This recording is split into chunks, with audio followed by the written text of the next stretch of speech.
Menurut saya, dalam isu Ukraina, orang Eropa membentuk apa yang saya sebut sebagai koalisi yang terbuai ilusi. Maksudnya, mereka sama sekali tidak memiliki kemampuan untuk benar-benar membantu Ukraina, bahkan sekadar membelah diri secara efektif, apalagi merebut kembali wilayah yang telah hilang. Motif mereka adalah anti-Rusia, bukan pro-Ukraina. Mereka sama sekali tidak mengajukan usulan perdamaian. Setiap usulan yang mereka ajukan justru merupakan usulan untuk melanjutkan atau meningkatkan eskalasi perang.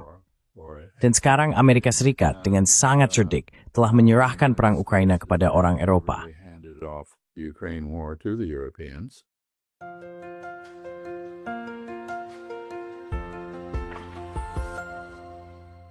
Hello everybody, this is Pascal from Neutrality Studies. Halo semuanya, ini Pascal dari Neutrality Studies. Hari ini, saya kembali berbicara dengan Duta Besar Chas Freeman, mantan diplomat AS dan asisten Menteri Pertahanan. Duta Besar Freeman, selamat datang kembali di acara ini. Senang bisa bersama Anda, Pascal. Terima kasih banyak sudah bersedia hadir. Sebelum kita mulai, saya sempat menyebutkan bahwa Anda selalu membantu kami memahami di mana posisi kita dalam proses perubahan global. Salah satu perubahan yang baru-baru ini kita lihat adalah bahwa jabatan Anda dulu sebagai asisten Menteri Pertahanan kini mulai disebut sebagai asisten Menteri Perang. Bagaimana pendapat Anda tentang gagasan mengubah nama Departemen Pertahanan kembali menjadi Departemen Perang?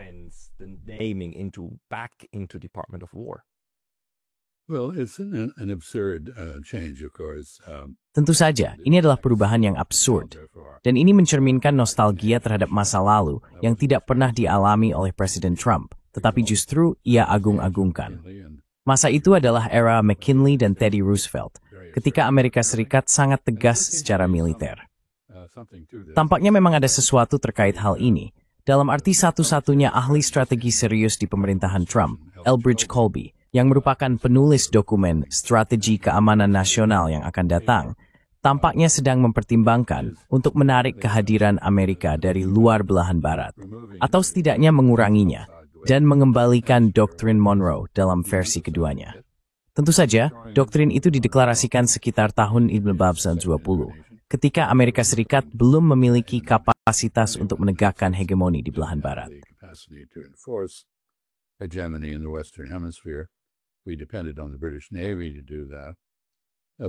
Kami bergantung pada Angkatan Laut Inggris untuk melakukan itu. Namun pada akhir abad tersebut, kami telah menjadi ekonomi terbesar di planet ini dan tidak tertandingi di dalam kawasan belahan bumi ini. Maka, corollary Roosevelt terhadap doktrin Monroe mulai berlaku. Menariknya, semua ini dipicu oleh krisis dengan Venezuela, yang tampaknya menjadi obsesi abadi Amerika Serikat dan pihak lain. Sekitar tahun 1898, saya kira, kami terlibat dalam diskusi dengan Inggris, yang mengusulkan untuk campur tangan di Venezuela karena dua alasan. Pertama, utang Venezuela yang belum dibayar, dan kedua, sengketa perbatasan Venezuela, perbatasan dengan Guyana Inggris, yang sekarang menjadi Guyana, sebuah negara merdeka. Sengketa itu belum terselesaikan, dan saat ini masih berlangsung.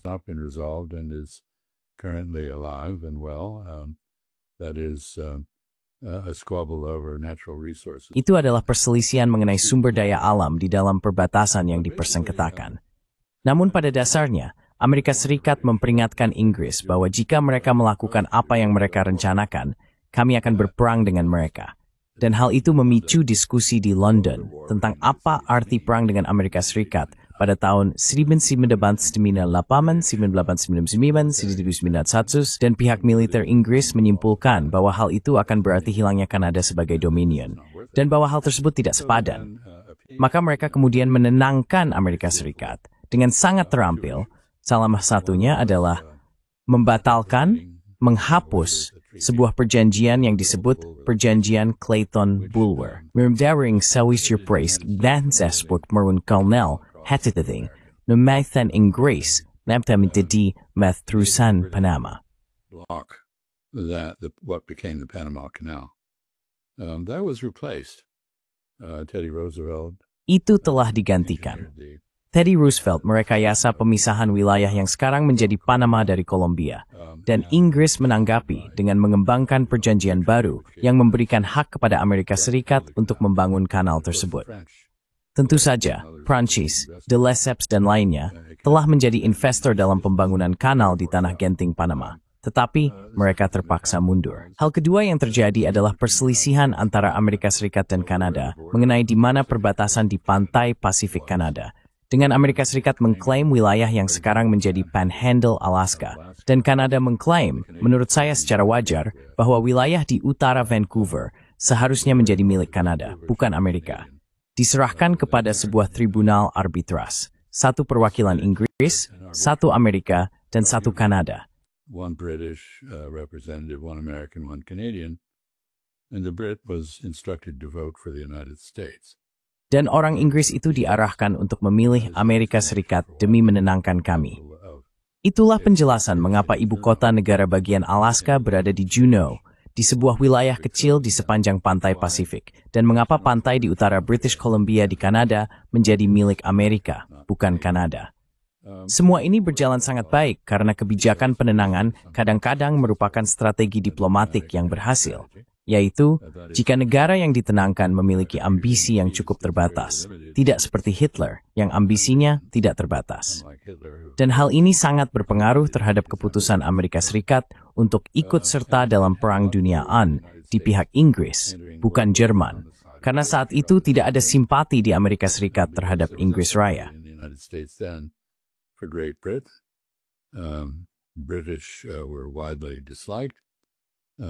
Orang Inggris sangat tidak disukai secara luas.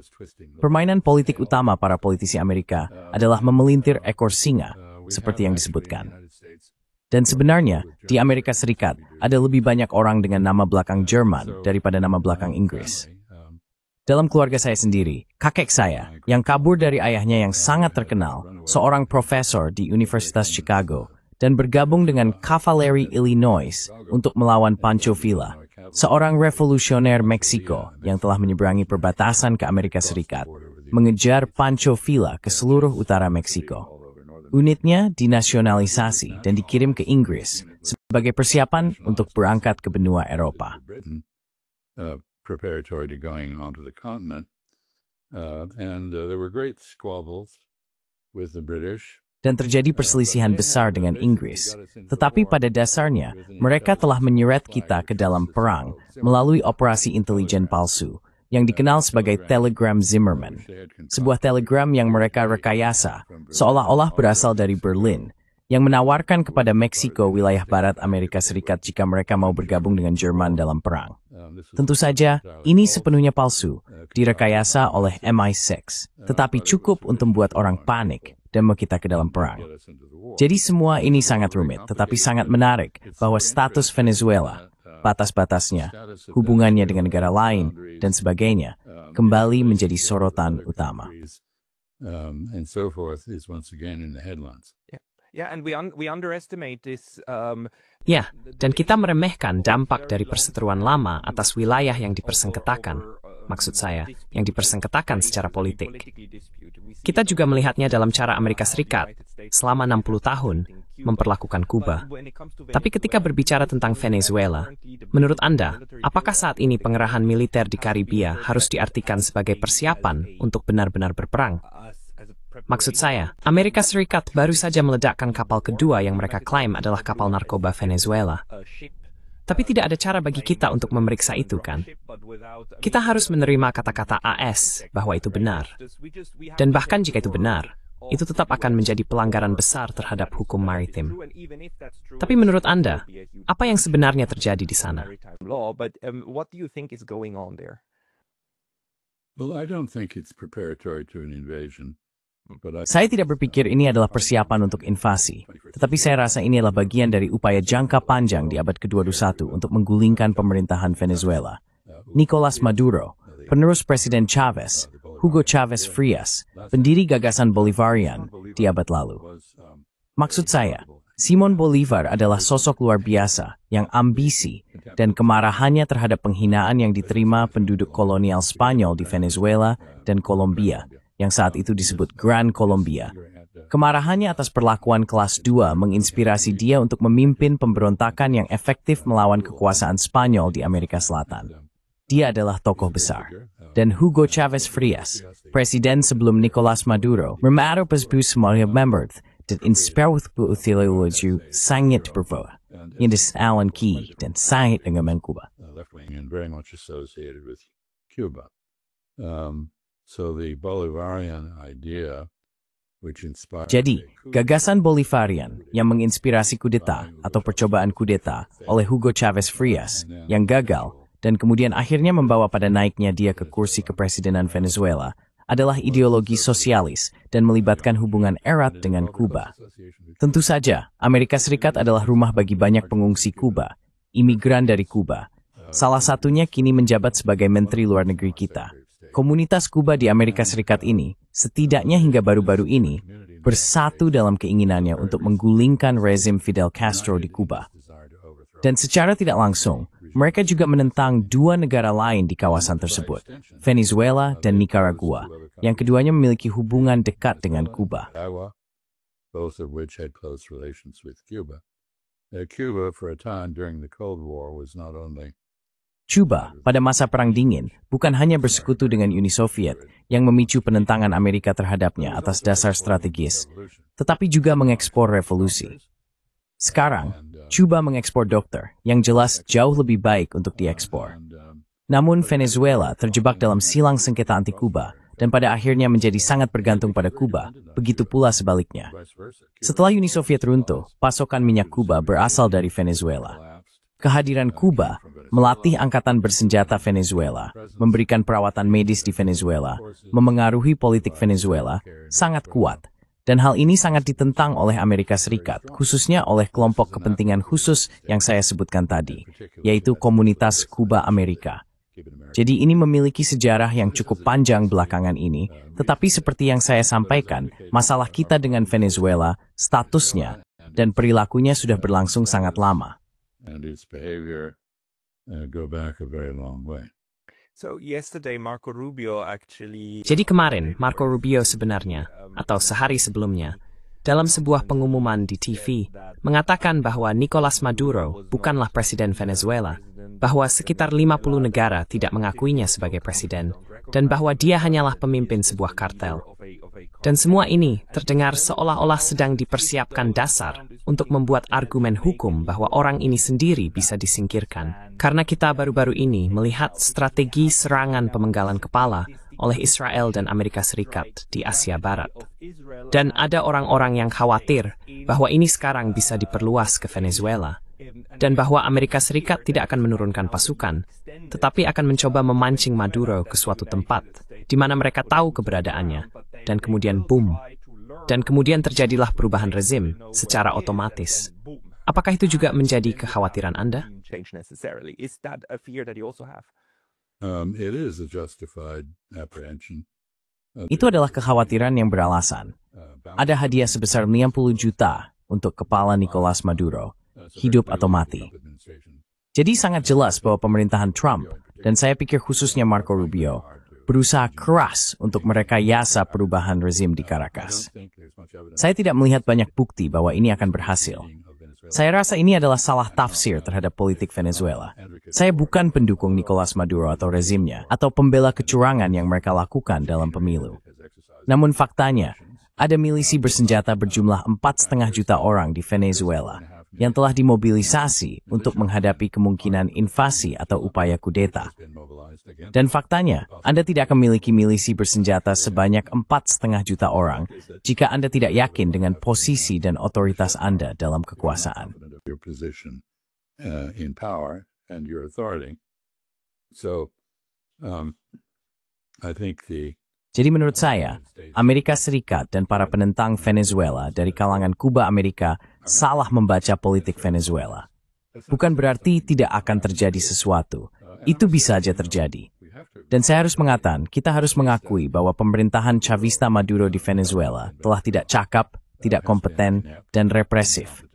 Ada begitu banyak warga Venezuela yang memilih untuk meninggalkan negaranya.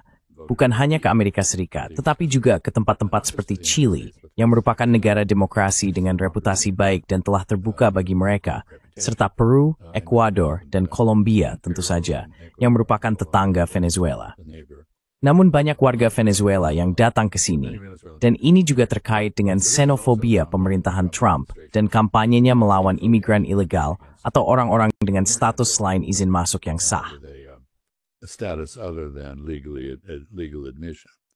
Many Venezuelans in the United States have been here. Banyak dari kita di Amerika Serikat berada di sini karena mendapatkan suaka politik, tetapi itu adalah status sementara. Dan sekarang kita telah melihat berbagai tuduhan liar tentang keterlibatan mereka dalam narkoba dan geng kriminal dan sebagainya. Serta deportasi mereka tanpa proses hukum yang layak, tanpa peninjauan yudisial, atau meskipun ada peninjauan yudisial, pertama-tama ke tempat yang pada dasarnya adalah kamp konsentrasi di El Salvador. Kita telah mengalihdayakan kamp konsentrasi di El Salvador. Orang-orang membicarakan untuk melakukan hal yang sama di tempat lain. Entah itu Libya, Sudan Selatan, Somalia, atau dimanapun. Semua tempat yang diklaim Israel ingin mengusir warga Palestina ke sana jika mereka tidak membunuh mereka terlebih dahulu. Evict Palestinians too if they don't murder them first. Let's maybe talk just a little. Mari kita bahas sedikit tentang hal itu. Bagaimana Anda menafsirkan langkah Israel untuk menduduki kota Gaza saat ini? Apakah ini hanya langkah terbaru dalam genosida yang kini kembali dikonfirmasi oleh laporan PBB? Atau apakah sebenarnya ada alasan strategis militer di baliknya? No, it has no military strategic rationale. Tidak, ini tidak memiliki alasan strategis militer. Ini adalah bagian dari upaya Zionisme yang sudah ada sebelum berdirinya negara Israel pada tahun 1947-48. Akar permasalahannya terletak pada keinginan Zionis untuk mengubah Palestina menjadi tanah tanpa penduduk bagi orang-orang yang tidak memiliki tanah. Artinya, sebuah bangsa yang diciptakan karena Yudaisme adalah agama dan komunitas Yahudi adalah komunitas religius. Mereka bukanlah sebuah kebangsaan. Zionisme adalah varian dari nasionalisme Eropa Timur, nasionalisme etnolinguistik. Yukutim hasil peningguisan negara-negara Eropa Timur. Pembentukan negara-negara seperti Ceko, Slovakia, Hongaria, dari konteks kekaisaran yang bukan. Out of an imperial context which was not ethnolinguistic. Dan sejak awal, para Zionis, meskipun para pendiri Zionisme bukanlah orang yang religius dan tidak percaya kepada Tuhan, tetap saja mengklaim bahwa Tuhan telah memberikan tanah ini kepada mereka. Tentu saja, Tuhan telah memberikannya kepada anak-anak Abraham, salah satunya adalah nenek moyang bangsa Arab. Tetapi itu bukan inti permasalahannya. Jadi, ini telah menjadi penyimpangan dari ajaran Yudaisme. Saya pikir ini sama saja dengan bidah kekejaman seperti ISIS adalah bidah dari agama Islam yang sangat mulia, yang memiliki 2 miliar penganut di dunia dan tradisi penalaran etika yang sangat terhormat. And a very distinguished tradition of ethical reasoning. Judaism has a similar. Yudaisme memiliki tradisi penalaran etika yang sama tuanya, tetapi hal ini telah sepenuhnya ditinggalkan di Israel. Dan saya melihat semakin banyak orang Yahudi di luar negeri, bukan di Israel, yang Anda tahu, Zionisme memang mempertahankan ritual-ritual Yudaisme, tetapi pada dasarnya bertentangan dengan kejeniusan Yudaisme, yaitu pencarian keadilan melalui penalaran etis. Dan saya, sebagai seorang Yahudi, saya mengikuti ini, tidak sama sekali dikaitkan dengan hal ini. Enemies adalah terhadap warisan agama saya. Dan ini tidak lebih Kristen daripada Nazisme yang dianggap Kristen, meski di negara Kristen. Was Christian even though it occurred in a Christian country. It's quite a perversion, you're absolutely right, and Jeffrey Sachs is one of the... Ini benar-benar sebuah penyimpangan. Anda benar sekali. Dan Jeffrey Sachs adalah salah satu intelektual Yahudi Amerika terkemuka yang mengatakan persis seperti yang Anda gambarkan. Dan ini benar-benar konyol. Cara Yudaisme diambil alih untuk melaksanakan tujuan etnonasionalis yang bersifat genosida ini. Jika kita melihat bagaimana Marco Rubio, sekretaris negara Anda sekarang lagi-lagi, pergi ke Israel, dan apa namanya? Dan pergi ke tembok barat dan melakukan doa-doa. Padahal dia seorang Kristen. Maksud saya ini murni pertunjukan agama untuk tujuan propaganda. Dan seorang kolega yang baru-baru ini saya undang di saluran ini menunjukkan bahwa selain lobi Yahudi yang dimiliki Amerika Serikat, ada juga unsur evangelisme Kristen yang sebenarnya memiliki keyakinan dan alasan religius untuk mendukung Israel. Dia menilai hal ini juga sangat penting dalam proses politik AS untuk pengaruh Israel. Apakah Anda setuju dengan itu? Atau bagaimana pandangan Anda? For the influence of Israel, do you agree with that, or how do you see it? Yes and no. Let's be very clear. Ya dan tidak. Mari kita perjelas. Lobi Israel bergantung pada penyuapan atau ancaman penyuapan atau menggunakan uang untuk menentang politisi Amerika. Kita baru saja melihat contohnya. Sekarang kita tahu bahwa pembunuhan berencana terhadap Charlie Kirk, seorang juru bicara radikal reaksioner muda Amerika. Saya tidak menggunakan kata konservatif, karena dia tidak berusaha mempertahankan apapun. Dia justru ingin mengubah banyak hal, bahwa pembunuhannya didahului oleh cercaan dari para pendukung Zionisnya, para miliarder yang mendanainya. Dia didanai oleh mereka. Termasuk juga tawaran, saya percaya, dana sebesar $6 juta dari Perdana Menteri Netanyahu jika dia mau diam saja, karena dia aktif di kampus-kampus Amerika yang sekarang secara temperamental sangat kritis terhadap Zionisme, meskipun ada upaya untuk menekan kritik tersebut.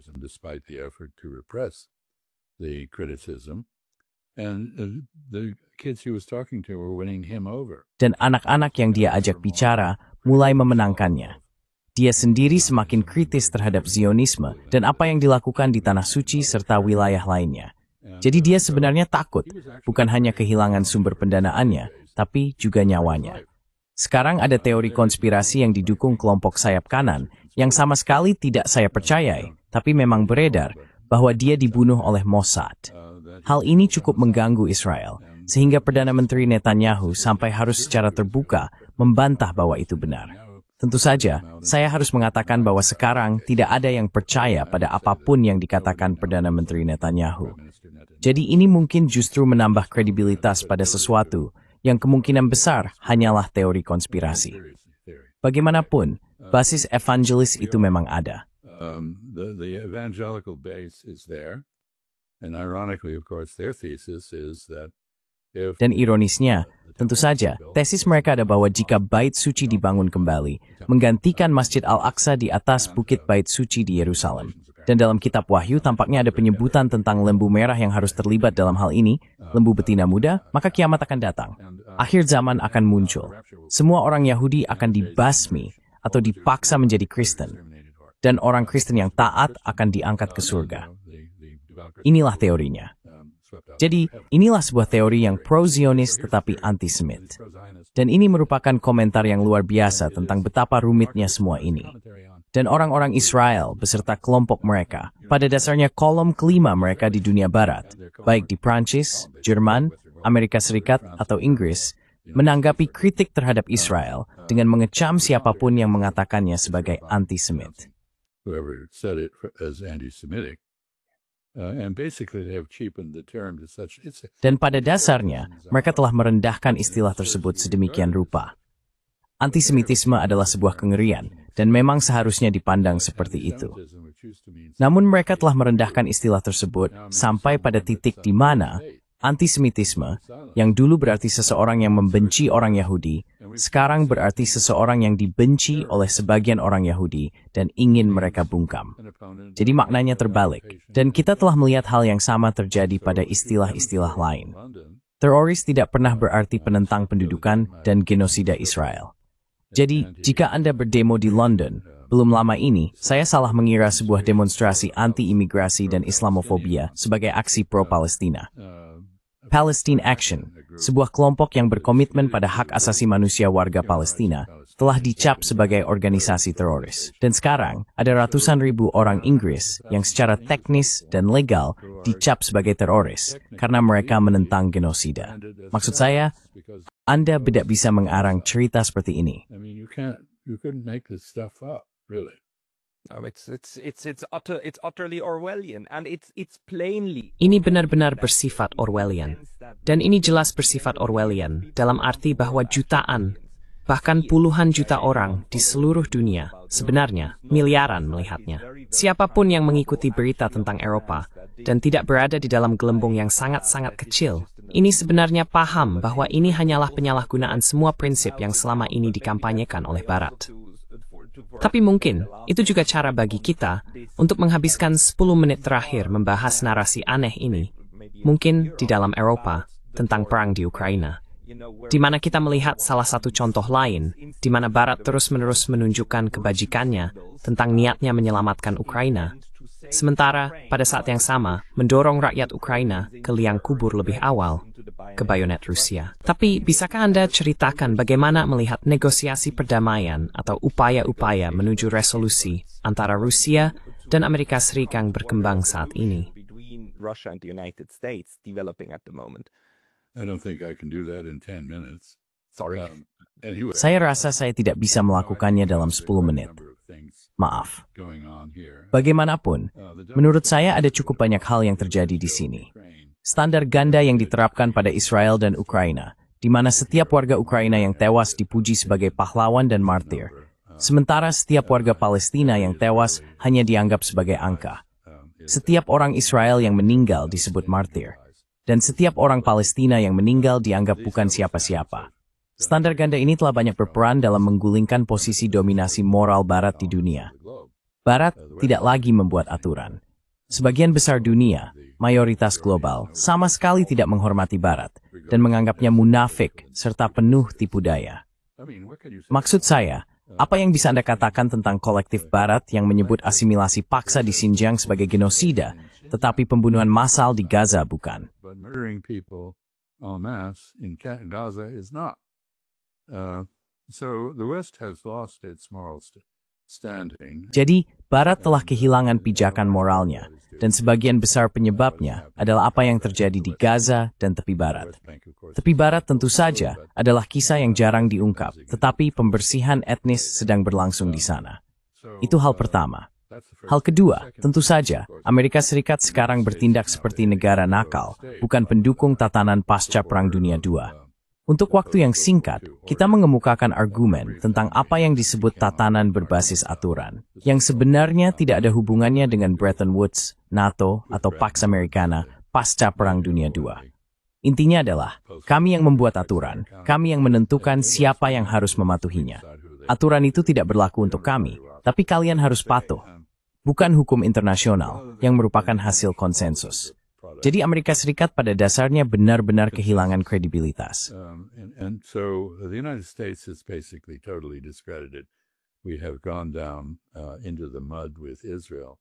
Kita telah terperosok ke dalam lumpur bersama Israel, dan saya tidak berpikir kita akan bisa keluar. Saya rasa di masa depan tidak akan ada yang memaafkan baik orang Israel maupun Amerika atas tindakan genosida yang kita lakukan bersama. Dulu kita hanya menjadi pendukung pelanggaran HAM Israel. Sekarang kita menjadi pelaku. Itulah yang diwakili oleh Yayasan Holocaust Gaza. Begitu juga dengan rencana mengerikan untuk mengembangkan Gaza menjadi kawasan resor. Mengenai Ukraina, menurut saya, orang Eropa merupakan apa yang saya sebut koalisi orang-orang yang tertipu. Artinya, mereka sama sekali tidak memiliki kemampuan untuk benar-benar membantu Ukraina membela diri secara efektif, apalagi merebut kembali wilayah yang telah hilang. Motif mereka adalah anti-Rusia, bukan pro-Ukraina. Their motive is anti-Russian, not pro-Ukrainian. They have put forward absolutely no peace proposal at all. Mereka sama sekali tidak mengajukan proposal perdamaian. Setiap proposal yang mereka ajukan adalah proposal untuk melanjutkan perang atau meningkatkannya. Dan sekarang, Amerika Serikat dengan sangat cerdik telah menyerahkan perang Ukraina kepada Eropa. Artinya, Trump berkata, "Yah, ini bukan perang saya, ini perang kalian. Tapi jika kalian ingin membeli senjata dari kami yang memperkaya produsen senjata kami, itu tidak masalah. Kami akan menjual senjata kepada kalian, dan kalian bisa memberikannya ke Ukraina. Kami akan mendapatkan uang, dan kalian bisa berperang." Tidak, saya pikir dia memang benar-benar ingin menciptakan perdamaian. Tapi dia tidak tahu apa itu perdamaian. Jadi kita banyak berdiskusi tentang gencatan senjata, yang sebenarnya adalah konsekuensi dari perdamaian, bukan penggantinya. Dan ada 3 isu yang sejak awal sudah sangat jelas diajukan oleh Rusia. there are three issues which the Russians have very clearly posed from the beginning. One is the status of Russian speakers and other minorities in Ukraine. Salah satunya adalah status penutur bahasa Rusia dan minoritas lainnya di Ukraina. Apakah mereka akan mendapatkan hak-hak yang disyaratkan oleh Organisasi untuk Keamanan dan Kerjasama di Eropa, serta hak-hak yang telah diterima oleh tetangga Austria Anda sendiri dalam Perjanjian Negara Austria tahun 1955, yang memungkinkan penutur bahasa Italia, Hungaria, Slovenia, dan bahasa lainnya untuk memiliki otonomi budaya dan linguistik. Mais pibakwarmanagarki. Istai orang Prancis, and even third point dumhipornyan e Pransla. Itu isu pertama. Isu kedua dan nafas penting, bagaimana arsitektur keseluruhan di Eropa, dan melihat cakup penempatan teruskan anti-Rusia pro-Rusia. Anti-Russian forces on the Russian border. And that means the incorporation of Ukraine into NATO. Dan itu berarti penggabungan Ukraina ke dalam NATO, yang kemudian diikuti dan disertai dengan penempatan persenjataan ofensif Ukraina yang diarahkan ke Rusia di wilayah Ukraina, yang tidak dapat diterima karena alasan yang sama dengan ketidakbolehan kehadiran Uni Soviet dan rudal di Kuba bagi Amerika Serikat pada tahun 1962. Dan isu ketiga adalah tentu saja pertanyaan yang lebih luas tentang apakah kita dapat menciptakan arsitektur keamanan di Eropa yang dapat meyakinkan Rusia terhadap agresi Barat dan meyakinkan Barat terhadap agresi Rusia. Dan itu membutuhkan pembicaraan yang panjang. Anda tidak bisa melakukan hal seperti ini dalam pertemuan puncak singkat di Anchorage, Alaska. Summit in Anchorage, Alaska. You can't do it.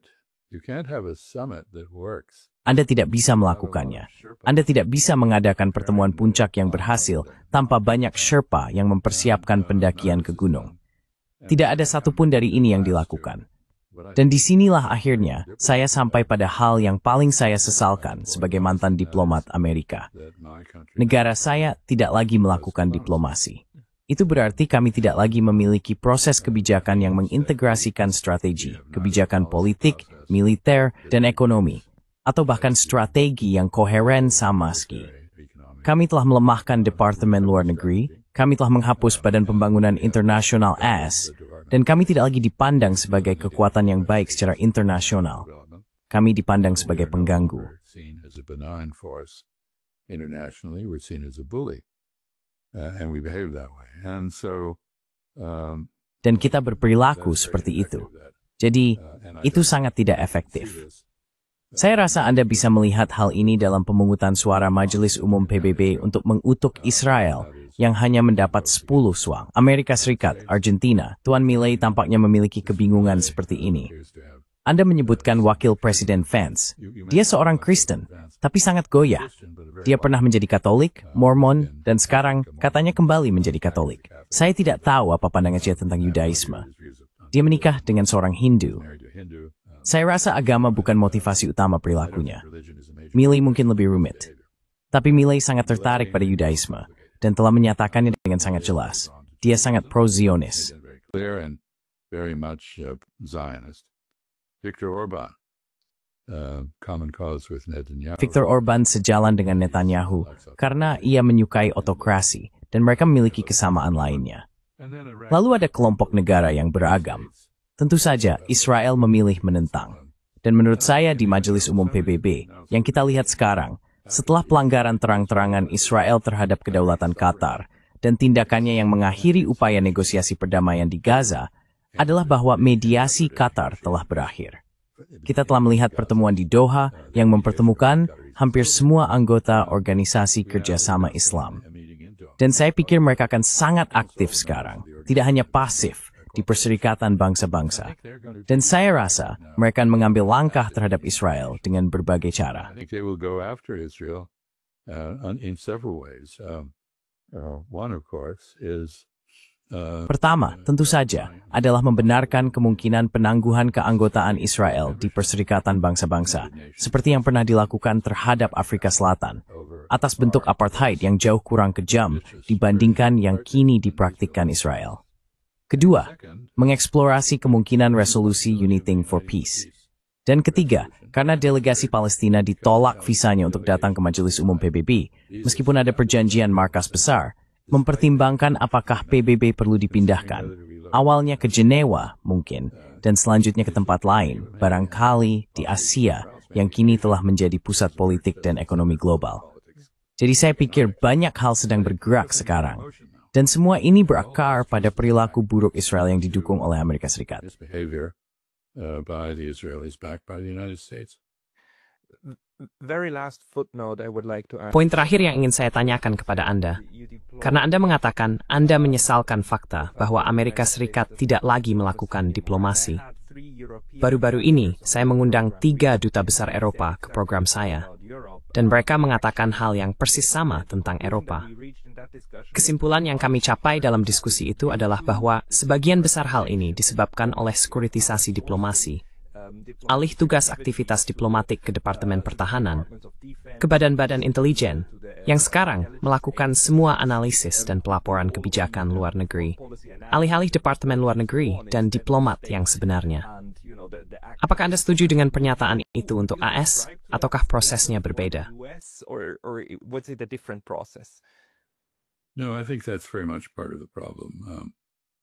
Tidak, saya rasa itu justru sangat menjadi bagian dari masalahnya.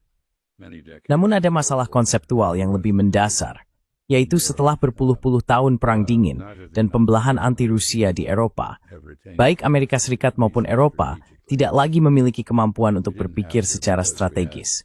Kita tidak perlu melakukannya, karena kita sudah memiliki strategi penahanan yang didefinisikan oleh George Kennan, yang sangat berhasil, tetapi juga mendefinisikan kebijakan dasar dan hubungan kita di mana-mana. Maksud saya, Perang Dingin pada dasarnya adalah pertarungan antara dua penguasa feodal. Setiap orang mendefinisikan diri mereka dalam konteks global berdasarkan penguasa mana yang mereka miliki hubungan atau tidak. Dan kita memiliki upaya non-blok untuk tidak memiliki hubungan dengan kedua penguasa tersebut. Namun pada akhirnya, itu tidak terlalu berpengaruh. That's to see to a wolf small bro with small age do thing. We lost the capacity to reason in a strategic sense. That's the first thing. Second, the Kennan Itu yang pertama. Kedua, usulan Kennan tentang penahanan awalnya bersifat diplomatik, bukan militer, tetapi kemudian berkembang menjadi upaya militer dan intelijen. Dan institusi-institusi kita, institusi-institusi tersebut berkembang pesat. Begitu juga dengan kompleks industri militer. Dan gagasan untuk menggunakan beberapa langkah selain perang atau intervensi militer atau paksaan demi mendapatkan keamanan dan keselamatan bagi negara pun menghilang. Dan ada satu hal terakhir dalam kasus Amerika Serikat yang berada dalam posisi unik karena letak geografis kita. Kita memiliki 2 samudera besar yang memisahkan kita dari kemungkinan musuh. Kita sebenarnya tidak punya musuh di belahan barat. Jadi ketika Perang Dingin berakhir, kita memutuskan bahwa diplomasi kebijakan luar negeri secara umum adalah aktivitas yang sifatnya opsional. Bisa dilakukan atau tidak sesuai pilihan. You could do it or not, as you chose. Or to put it a different way, during John F. Atau dengan kata lain, ketika John F. Kennedy menjadi presiden, ia pernah mengatakan sesuatu seperti, jika saya membuat kesalahan dalam urusan dalam negeri, itu bisa mempermalukan saya. Tapi jika saya membuat kesalahan dalam urusan luar negeri, itu bisa membunuh kita semua. Oleh karena itu, Anda harus sangat serius dalam kebijakan luar negeri. Nah, setelah Perang Dingin, kita tidak serius dalam kebijakan luar negeri. Kita memiliki berbagai dorongan ideologis, mendemokratisasi Timur Tengah dan sebagainya, dan pemikiran yang sangat tidak realistis, tidak masuk akal, dan dalam banyak kasus bersifat munafik. Sekarang kita hidup dengan konsekuensi dari tren-tren tersebut. Defisit konseptual, kelalaian strategis, ketidakmampuan taktis. Dan pada dasarnya, kita telah menghancurkan beberapa institusi yang sebelumnya berhasil membawa kita pada kemakmuran.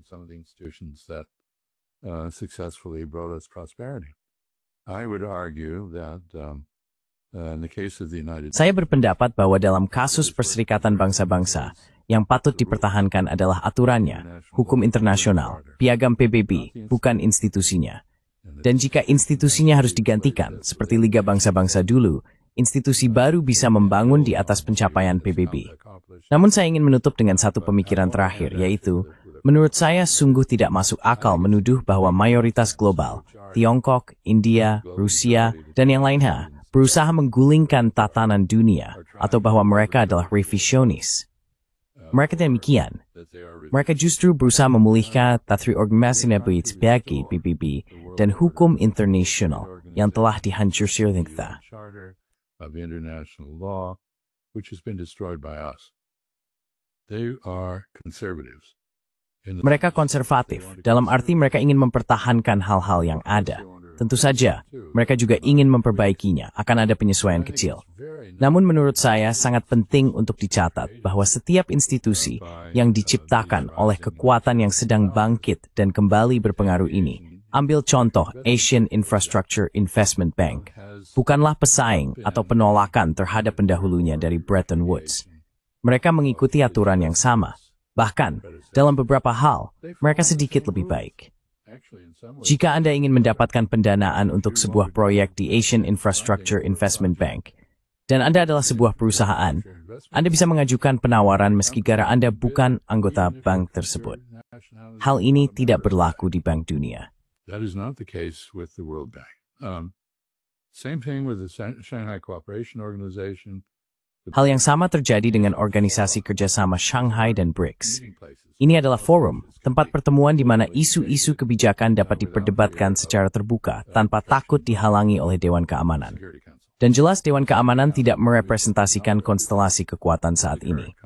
Dewan itu mewakili para pemenang Perang Dunia II dan mengecualikan negara-negara seperti Jepang, India, dan Jerman. Maksud saya, Eropa terlalu banyak diwakili. Tidak ada Brasil di dalamnya, tidak ada perwakilan Arab. Afrika tidak dijamin memiliki suara. Ini sudah ketinggalan zaman dan tidak berfungsi. Jadi, menurut saya yang kita lihat sekarang adalah tren menuju penciptaan institusi-institusi baru yang akan mencoba melanjutkan nilai-nilai dari institusi lama yang telah diselewengkan. Try to carry on the values of the old ones that have been perverted. This is a very hopeful interpretation. Ini adalah interpretasi yang sangat penuh harapan, dan saya sebenarnya sependapat. Saya juga melihatnya seperti itu. Dan saya sangat berterima kasih atas kejelasan yang Anda berikan di masa-masa sulit ini. Duta Besar Chess Freeman, terima kasih banyak atas waktu Anda hari ini. Thank you very much for your time today. Thank you, Pascal. Terima kasih, Pascal. Mari kita berharap pepatah itu benar. Selalu paling gelap sebelum fajar menyingsing. Before the dawn. It will dawn. Hermits go bray. Disgrace yourself.